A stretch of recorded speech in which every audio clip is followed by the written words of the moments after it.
एक महाभागवत अनन्य भक्त श्री चंद्रहास जी महाराज, उनके पावन चरित्र का अपने लोग श्रवण करते हैं, इससे भक्ति बहुत घनीभूत होती है। केरल देश में एक परम मेधावी सुधार्मिक नाम के राजा राज्य करते थे। धर्म पूर्वक चलना, प्रजा का पालन करना और भगवान नाम जप करना, शास्त्र विधि से बिल्कुल कभी प्रतिकूल एक भी आचरण जीवन में नहीं किया। तो उनके यहां महाभागवत चंद्रहास जी का प्रादुर्भाव होता है। भगवान के भक्तों का जिस कुल में प्रादुर्भाव होता है, वो कुल, वो ग्राम, वो नगर, वो देश परम पूजनीय हो जाता है। ये महाभाग्यशाली मूल नक्षत्र में प्रकट हुए। लौकिक में अमंगल माना जाता है और भाव में देखो तो मूल कौन है? नक्षत्र भगवान। ऊर्ध्वमूल मधा शाखा मुसत्थम प्राहुरव्ययम। सबके मूल कौन है? श्री भगवान। किस नक्षत्र में पैदा हुए? मूल में, भगवत स्वरूप। और लोक में माना जाता है कि मूलन में पैदा हुआ है लड़का, अमंगल है, कुछ नष्ट ही होगा, संसार बड़ा विचित्र है। जैसे बालक रोता है ऐसे उनकी आवाज में निकला कृष्ण कृष्ण।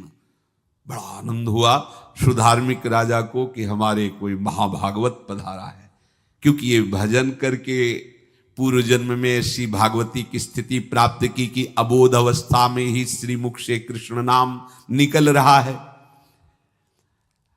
आनंद उत्सव मनाया जा रहा है। राजा है, राजकुमार प्रकट हुआ, और दूसरी बात वो स्वयं भक्त हैं और भगवान का ऐसा भक्त जो जन्म लेते ही कृष्ण नाम उच्चारण किया। ये आनंद ज्यादा दिन टिका नहीं। रोज बधाइयां हो रही, आनंद उत्सव मनाए जा रहे। शत्रु पक्ष के राजाओं ने मिलकर कहा यही अवसर है, आक्रमण कर दिया जाए और केरलाधिपति का सब पूरा महल घेर करके कोई एक भी न बचने पावे। शत्रु पक्ष के राजाओं ने घेर लिया। आसपास से राजा और सैनिकों ने घेर लिया। अब वो असावधान थे, आनंद में पुत्र हुआ है, बधाइयां, कोई संभावना ही नहीं थी। गुप्त रूप से शत्रु पक्ष के राजाओं ने आक्रमण करके घेर लिया।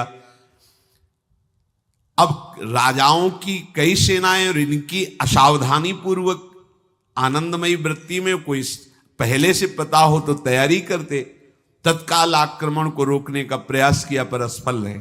इनके सैनिक भी मारे गए, राजा भी मारे गए, राजमहल को घेर लिया गया, कोई भी एक भी बच के न जाने पावे। तो राजमाता जिनसे चंद्रहास जी का प्रादुर्भाव हुआ था, उन्होंने धाय मां को कहा कि मेरे पुत्र को बचाने में तुम समर्थ हो, मेरे तो प्राण नहीं बचेंगे, अगर ये लोग नहीं मारते तो मैं अपने पति के शव के साथ सती हो जाऊंगी। पहले ऐसी धार्मिक निष्ठा माताओं बहनों में होती थी कि धाय मां ने विचार किया कैसे बचा सकती हूं, आसपास तो सब सैनिक घेरे हुए हैं।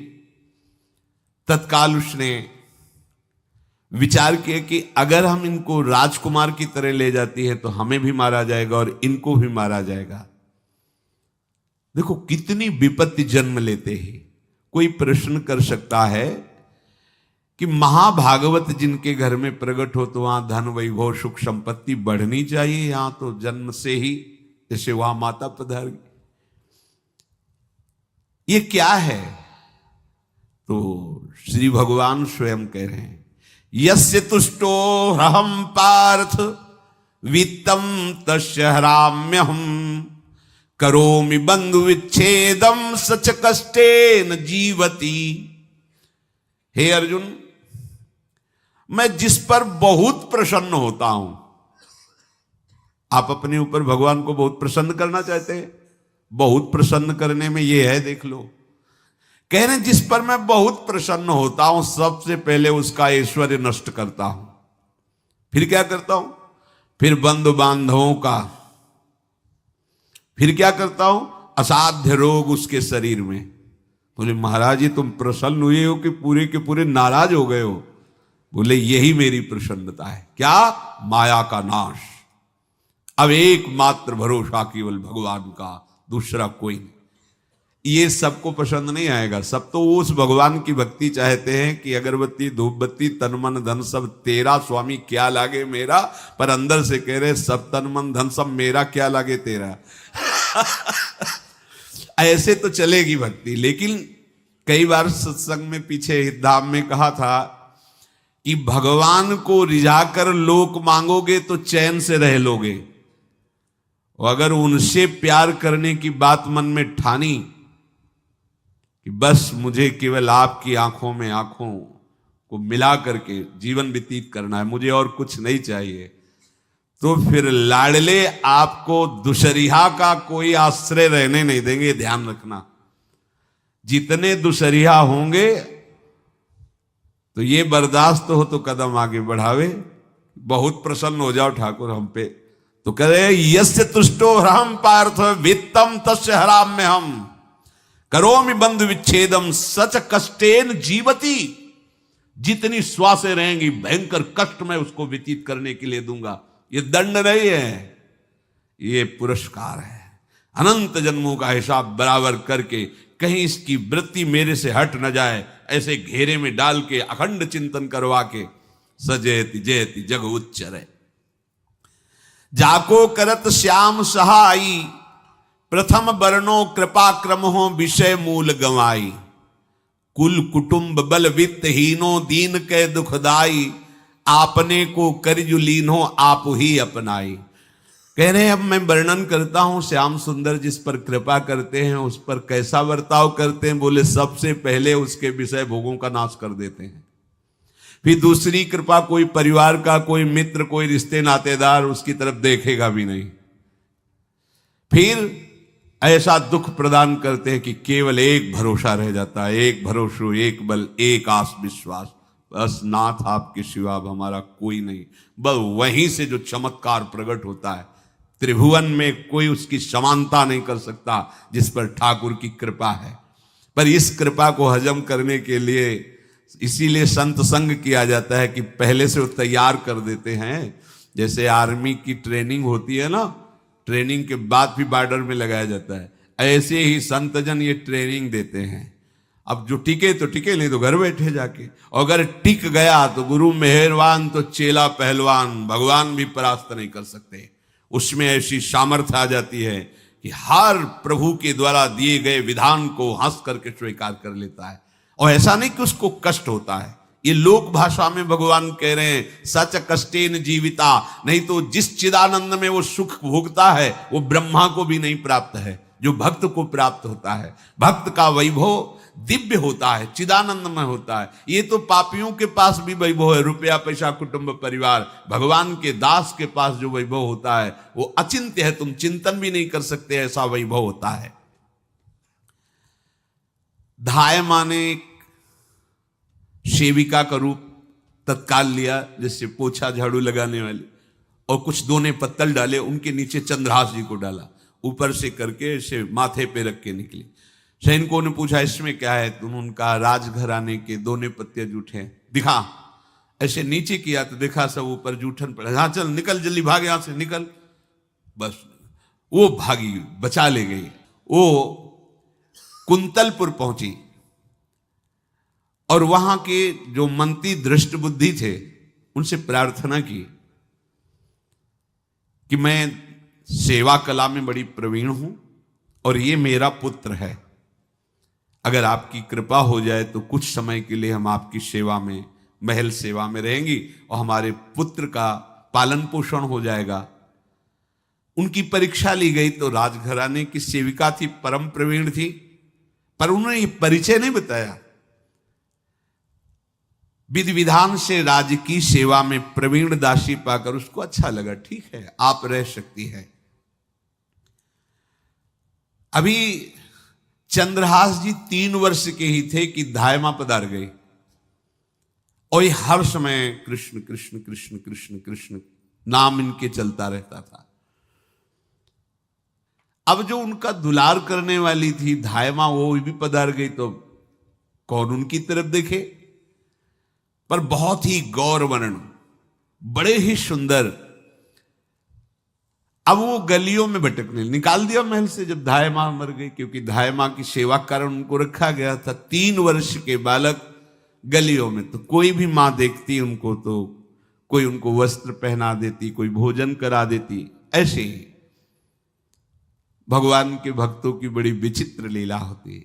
यहां चंद्रहास जी को जो भी माता बहन देखती कुंतलपुर के गलियों में, तो कोई वस्त्र, कोई स्नान करवा देती, कोई काजल लगाती, कोई भोजन पवा देती।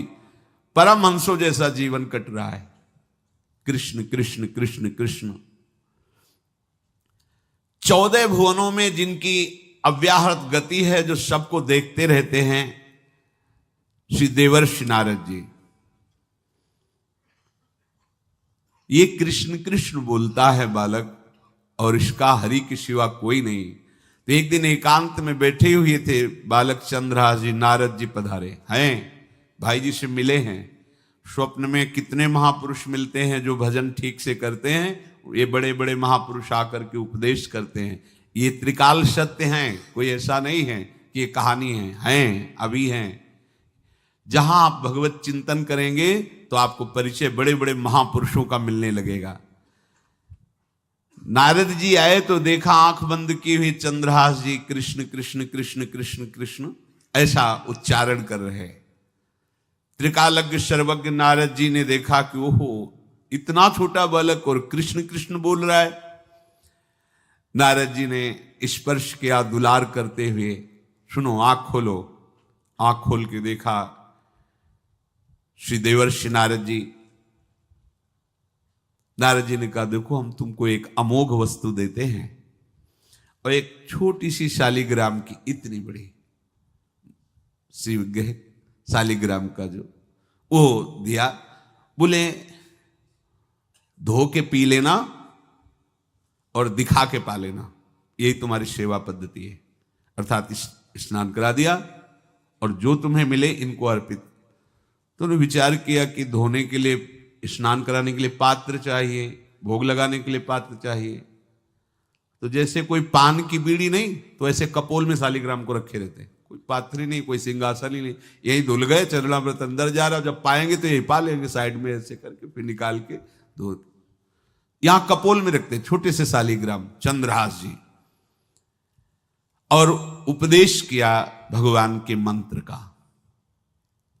जब कोई भगवत प्राप्ति के लिए चलता है तो भगवान ही गुरु रूप से प्राप्त होते हैं, वहां तक तुम्हें पहुंचा देते हैं या उन महापुरुष को आपसे मिला देते हैं। जब कोई भगवत प्राप्ति के लिए जहां चलता है तो ये भगवान अपनी तरफ से कृपा करते हैं। ये दृष्ट बुद्धि के जो महल में धाय माँ ने इनका आश्रय स्वीकार करवाया था, उसके एक पुत्र थे मदन जी, वो बड़े भागवत थे। और एक पुत्री थी जिसका नाम था विषया, वो बड़ी सुंदर थी, अभी छोटी अवस्था की ही थी। मदन जी का स्वभाव था भक्तों को भोजन पवाना। जो भगवत भाव के जन होते हैं उनके हृदय में ऐसा उत्साह होता रहता है कि जो वैष्णव हैं, संत जन हैं, इनको भोजन पवाने का मतलब श्री भगवान को भोजन पवाना। भक्तमाल में भी वर्णन है कि जैसे गर्भवती मां को आप कुछ भी पवाओ तो बालक की पुष्टता अपने आप होती है, ऐसे संतों के हृदय में भगवान विराजमान प्रगट रूप से हैं। जब हम संतों को भगवत भाव से भोग पवाते हैं तो साक्षात भगवान ही पाते हैं। और मदन थे भगवत भाव के, तो उन्होंने बुलाया बड़े बड़े भक्तों को और ब्राह्मणों को। जब ब्राह्मण और भक्त पा रहे थे तो खेलते खेलते चंद्रहास जी भी वहीं चले गए और उन्होंने भी वहां प्रसाद पाया। अब बड़े बड़े ब्राह्मणों में एक ज्योतिषाचार्य थे। दृष्ट बुद्धि जी ने हाथ जोड़कर प्रणाम किया और अपने परिवार को प्रणाम करवाया और कहा, यह हमारी पुत्री है। दृष्ट बुद्धि जी ने कहा, आप इसका हाथ देकर बताइए, इसको वर कैसा मिलेगा, कैसा ऐश्वर्य होगा। दृष्ट बुद्धि मतलब दुष्ट बुद्धि, ऐसा ही था वो। पर बड़ा विचित्र खेल है, इसकी बुद्धि एकदम विपरीत और पुत्र महाभागवत। भगवान का खेल है। वो भक्ति विरुद्ध और पुत्र भागवत। उन्होंने कहा वर, ऐसे दृष्टि डाली चंद्रहास जी वहीं पार, वो है इसका वर। वो इसे धाय का, एक दासी का लड़का हमारी पुत्री का वर बने। बोले शायद आपने ध्यानपूर्वक रेखा नहीं देखी, वो हम देख लिए हैं, यही है तुम्हारी पुत्री का वर। दृष्ट बुद्धि ने विचार किया कि एक भिखमंगा हमारी राजकुमारी पुत्री का दूल्हा बनेगा। पंडित जी को तो दक्षिणा दी, विदा किया और सैनिकों से कहा घर से निकलने न पावे बालक, क्योंकि ज्योतिष पक्की, ज्योतिष शास्त्र सत्य है, पर उसका सम्यक ज्ञान होना चाहिए।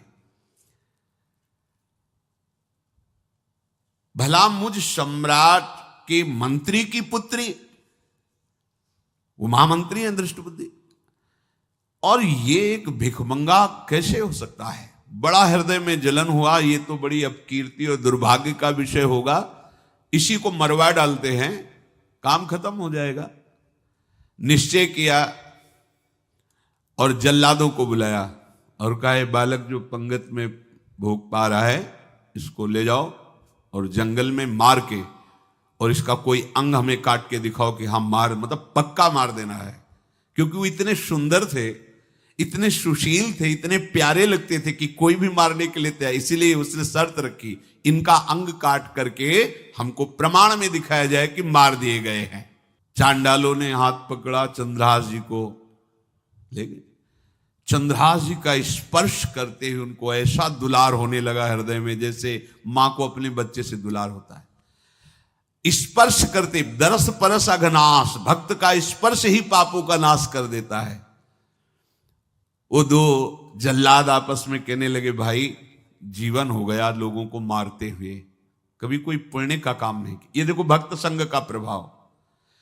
इस सुकुमार विशाल नेत्र, कैसा सुंदर बालक जो हमारे चित्त को चुरा रहा है, इस दुष्ट बुद्धि मंत्री ने आदेश किया मारने का। भला इससे क्या बिगाड़ा इनका, क्यों मारना चाहता है? देखो वैसे तो मां पापी है ही है, क्योंकि जल्लाद घर में जन्मे हैं, पूर्व जन्म के पापों के अनुसार इस जन्म में न जाने कितनों को हमने काटा है। पर पता नहीं क्या हो रहा है, मेरे हृदय में ऐसी हिम्मत नहीं आ रही कि इस बालक को मैं मार सकूं। दूसरे ने कहा फिर अगर उसको तुम नहीं मारोगे तो तुम मारे जाओगे, कुछ तो करना पड़ेगा।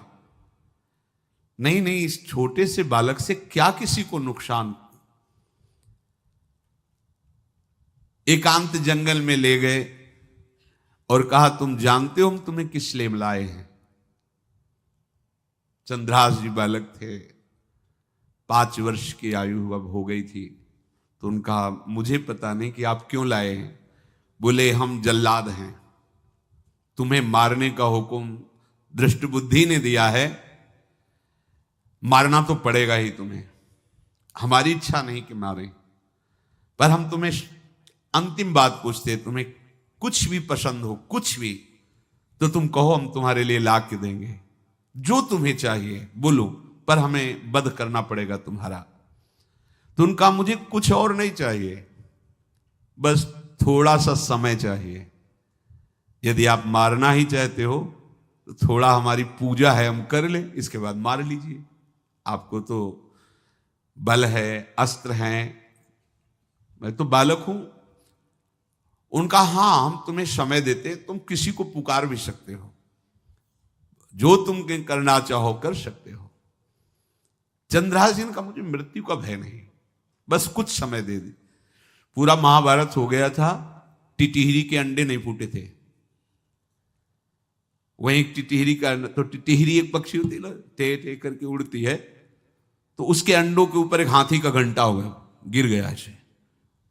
सब पूरा महाभारत में सब नष्ट भ्रष्ट, वो अंडे वैसे सुरक्षित। तो जो प्रभु भारत युद्ध में राखे भरही अंड, सोई मुंह को राखे जो राखत ब्रह्मांड।